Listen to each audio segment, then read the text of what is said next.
O'quvchilarimiz bilan viktorina savol javoblarini o'tkazamiz va eng zo'r javob berganlarga shirinlik tarqatamiz. Ketdik. Kelajakda kim bo'lmoqchisiz? Я хочу стать косметологом или стать пластическим хирургом. Okey, dunyoda 7 ta mo'jiza bor. 8-si siz uchun nima? Ota-ona. Eng katta orzungiz nima kelajakdagi? Doktor bo'lish. Nima uchun o'tirmoqsiz? Masalan, Chunki menga hamshiralik yoqadi. $1000 plyus bo'lganda nima qilgan bo'lardingiz? Onamni xotiga o'g'irardim. Kelajakda kim bo'lmoqchisiz? Bachcha. Barchamizda sizga nimalar yoqadi? Shu darslari, ustozlar, o'qishlar. Eng katta orzungiz nima? Stewardessa bo'lish, ota-onam hajga jo'natish. Barak. Eng yaxshi ko'rgan ustozingiz qaysi? Josephine. Josephine.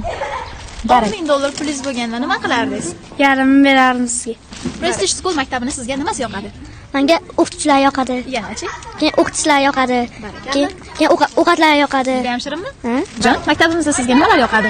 Ustozlari, to'garaklari, darslari, ovqatlari. Maktab qaysi qo'shiqchiga ovoz berasiz? Shahlo Ahmedova.